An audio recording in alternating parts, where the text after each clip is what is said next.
नमस्कार साथियों, मैं देवेंद्र पारिक स्वागत करता हूं आपका देवेंद्र पारिक असम प्यार के चैनल पर। और साथियों, भारतीय राजनीति के अंदर चुनाव कहीं भी हों, मुद्दे राष्ट्रीय बन ही जाते हैं। और राष्ट्रीय मुद्दों की जब बात करते हैं और चुनाव की जब बात करें तो अब वर्तमान में चल रहे हैं चुनाव बिहार के। और बिहार चुनाव के चरम पर आते आते राष्ट्रीय नेता बिहार पहुंचने लग गए और उनकी राजनीति भी वहां पहुंचने लग गई। और जब वो वहां के मुद्दे भी उठाते हैं तो उसमें निश्चित रूप से राष्ट्रीय मुद्दा आ ही जाता है। तो इन विभिन्न मुद्दे जो राहुल गांधी और नरेंद्र मोदी इन दोनों ने जो विभिन्न सभाएं हैं, विभिन्न विषय रहे हैं, उनके अंदर रखी हैं, उनको लेकर के आज हम एनालिसिस करेंगे। सबसे पहला और सबसे महत्वपूर्ण मुद्दा जो नरेंद्र मोदी ने कल उठाया कि वहां पर दो राजकुमार मिलकर के और फिर सत्ता प्राप्त करना चाहते हैं। यह स्पष्ट है कि नरेंद्र मोदी की राजनीति में शुरू से जब भी राजनीति का प्रमुख हिस्सा उन्होंने निभाया, राजनीति के अंदर वो प्रमुख रूप में रहे, तो ये विषय मुख्य रूप से उन्होंने रखा, वंशवाद की राजनीति। वंशवाद की राजनीति के खिलाफ नरेंद्र मोदी शुरू से रहे। तो एक स्टेटस भी है, कह सकते हैं कि एक इस प्रकार की सूचना है कि मैं वंशवाद के खिलाफ हूं। अब ऐसा भी नहीं है कि बीजेपी के अंदर वंशवाद नहीं है। स्थानीय राजनीति में जब आप देखेंगे तो बहुत सी जगह आपको वंशवाद दिखाई दे जाएगा, लेकिन ये मुखिया के रूप में, यानी जब इनसे पूछा जाता तो कहते हैं कि पार्टी की जो मुखिया है या पार्टी के जो मुखिया लोग हैं, मेन लोग हैं जो पार्टी को चला रहे हैं, उनमें कहीं वंशवाद नहीं है। और फिर उसके बाद वो कहते हैं कि नीचे के स्तर पर कहीं अगर वंशवाद है तो हम उसको धीरे धीरे मिटाने का प्रयास भी कर रहे हैं और धीरे धीरे जो है हम नए नेताओं को लाने का प्रयास कर रहे हैं।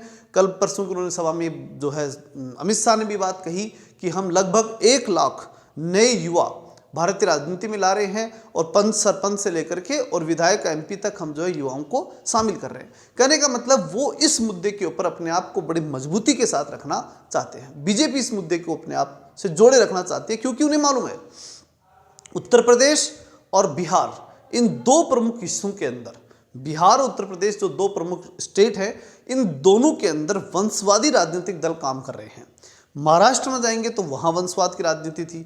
तो बड़े जो स्टेट हैं और फिर नीचे साउथ में और भी जाएंगे तो वहाँ वंशवाद का मामला चल रहा है। तो ये बीजेपी की सबसे बड़ी पॉलिटिक्स का पार्ट है कि बड़े बड़े स्टेट्स के अंदर वंशवाद लगातार चल रहा है और अगर उसे कमज़ोर कर दिया तो फिर ऑप्शन के रूप में बीजेपी ही है। ये बड़ा ऑप्शन उन्होंने बना रखा है, राजनीति का मुख्य पार्ट बना रखा है।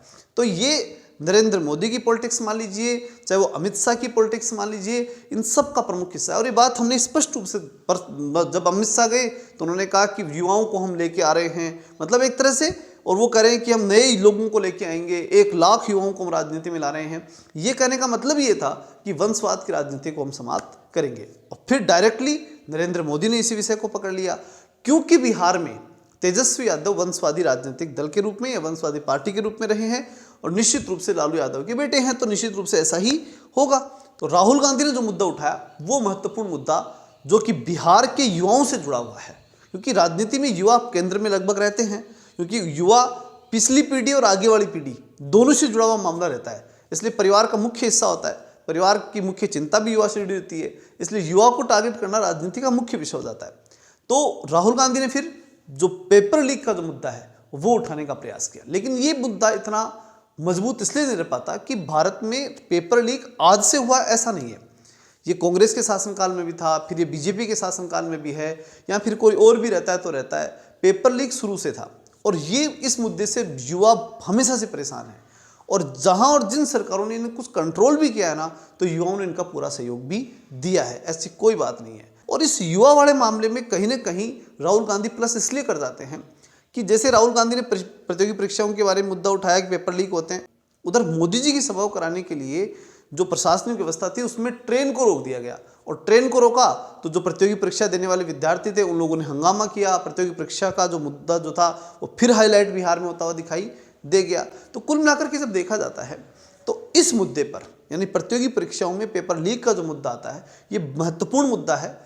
किंतु इस मुद्दे के ऊपर वोटों की राजनीति कितनी सक्रिय रूप से हो पाती है इसको हम नहीं कह सकते। हालांकि सबसे महत्वपूर्ण मुद्दा है, इसलिए कितना प्रभाव डालेगा ये समय का जो है समय के ऊपर बताया जा सकता है। तीसरा जो महत्वपूर्ण फैक्टर वहां पर पाया जाता है वो है जन स्वराज, यानी प्रशांत किशोर की जो राजनीति है वो इस विषय के ऊपर, यानी जो युवा और बेरोजगारी जो है या प्रतियोगी परीक्षाओं के विषय की हम बात करें या युवाओं के संदर्भ में बात करें, तो निश्चित रूप से शिक्षा के बारे में उनकी जो सोच है, आइडियोलॉजी है, वो बड़ी प्रगतिशील है। वो मानते हैं कि या तो सरकार बढ़िया इंस्टीट्यूट देगी, और अगर बढ़िया नहीं देती है तो बढ़िया जो इंस्टीट्यूट हैं वर्तमान में वहाँ पर, उनको जो है वो गवर्नमेंट अपनी तरफ से पैसे दे करके लोगों को वहाँ पर पढ़ाएगी। कुल मिलाकर के बढ़िया एजुकेशन की बात वो वहाँ कर रहे हैं। एक प्रगतिशील विचारों के साथ प्रशांत किशोर वहाँ उपस्थित हैं, तो वहाँ के लोगों के लिए एक बढ़िया ऑप्शन वो दिखाई लोगों को इस विषय के ऊपर प्रमुख रूप से दिखाई देता है। अच्छा, इस विषय के ऊपर मोदी कुछ बोल नहीं पाते। रोजगार के बारे में वो केवल इतना कह पाते हैं कि फैक्ट्री लगाएंगे, फैक्ट्रियां हमने लगाई है, जो है इनको बढ़ाएंगे, ये विषय ही वो रख सकते हैं, इससे ज़्यादा कुछ नहीं रख पा रहे।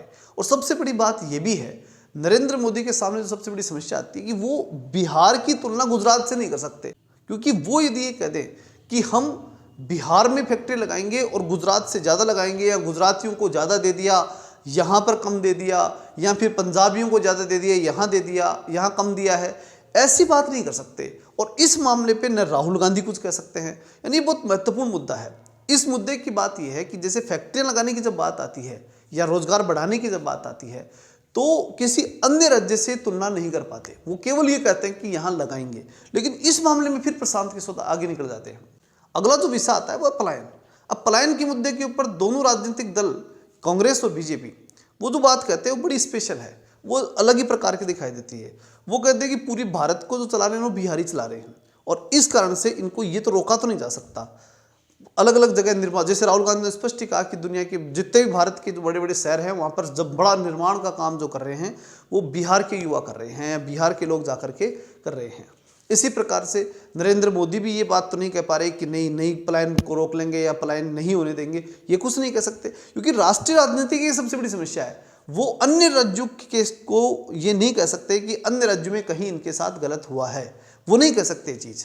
लेकिन वहाँ पर फिर वो प्रशांत किशोर खुली राजनीति कर जाते हैं, और उनको वहाँ पर फिर गेन मिलता है कि वो कहते हैं कि हम पलायन नहीं होने देंगे, रोक लेंगे, उनका बाहर शोषण होता है, अन्य राज्यों में शोषण होता है, ये खुल करके कहने की स्थिति में प्रशांत किशोर चले जाते हैं। तो इस प्रकार से इन दो मुद्दों के ऊपर, विशेष रूप से रोजगार का मुद्दा और पलायन का मुद्दा, इन पे प्रशांत किशोर आगे बढ़ते हुए दिखाई दे रहे हैं। अब लास्ट जो महत्वपूर्ण मुद्दा आता है वो बड़ा स्पेशल है, और वो ये है कि राष्ट्रीय राजनीति या कहें कि स्थानीय राजनीति में राहुल गांधी ने अंतर्राष्ट्रीय राजनीति को प्रवेश करा दिया। अब महत्वपूर्ण बात क्या हुई, क्योंकि उसने ये बात स्पष्ट करने का प्रयास किया कि ट्रंप से डरते हैं मोदी, और ये बात कुछ हद तक दिखाई दे रही है कि भाई ट्रंप जो है बार बार ये कह रहे हैं कि हमने युद्ध रुकवाया, और मोदी कुछ बोल नहीं रहे, और ये मुद्दा बार बार प्रवोक करके राहुल गांधी जो है वो मोदी की तरफ ले जाना चाहते हैं। मोदी स्पेशली नहीं बोल सकते, क्योंकि तय बात है ट्रंप के खिलाफ बोलते ही ट्रंप भारत के खिलाफ कुछ ना कुछ एक्शन लेगा, क्योंकि वो तो एकदम पगलाया हुआ आदमी है। अब वो जो है कुछ एक्शन लेगा, तो ऐसे में मोदी की छवि कमज़ोर होगी, और जैसे ही मोदी की छवि कमज़ोर होगी और राहुल गांधी को पर्याप्त अटैक करने का मौका मिलेगा, और बार बार इस विषय के ऊपर ही ला करके राहुल गांधी जो है घेरना चाहते हैं। पॉलिटिकली देखा जाए तो राहुल गांधी की रणनीति अच्छी है, लेकिन देखा जाए राष्ट्रीय स्तर के ऊपर, तो राष्ट्रीय महत्व को देखा जाए तो ये बहुत गलत रणनीति के रूप में हो सकती है। क्योंकि पहली बात, मोदी जो है वो प्रवोक करने पर कुछ भाषण दे देंगे, संभव नहीं है, क्योंकि बहुत ही परिपक्व नेता हैं।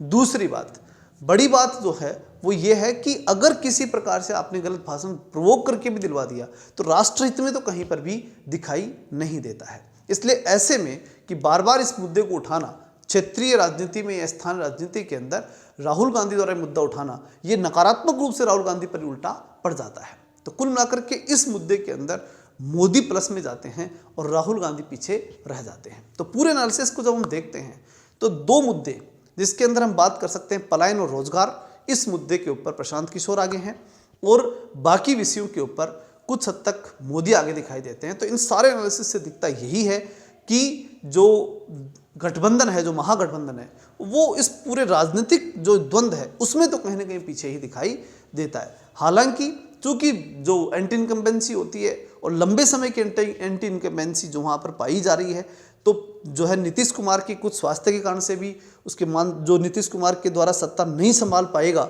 इस प्रकार का जो एक नैरेटिव बिहार में सेट हुआ है, इसको देखते हुए लोगों का झुकाव तेजस्वी यादव जो एक युवा भी दिखाई देता है जो है, और एक अलग प्रकार की राजनीति लाता हुआ दिखाई दे रहा है। और सबसे बड़ी बात जो दिखाई देती है, उसने एक मुद्दा बहुत ज़बरदस्त छेड़ दिया तेजस्वी ने, और वो मुद्दा है कि वो प्रत्येक घर को रोजगार देगा, यानी गवर्नमेंट जॉब देगा। अब देगा नहीं देगा वो अलग विषय है, लेकिन पब्लिक देखती रहे, एक वोट देके देख लेते हैं, क्या मालूम सरकारी नौकरी मिल जाएगी। ये अपने आप में महत्वपूर्ण मुद्दा है। सपने दिखा करके पॉलिटिक्स में सबसे ज़्यादा वोट लिए जाते हैं, वो सपनों से लिए जाते हैं।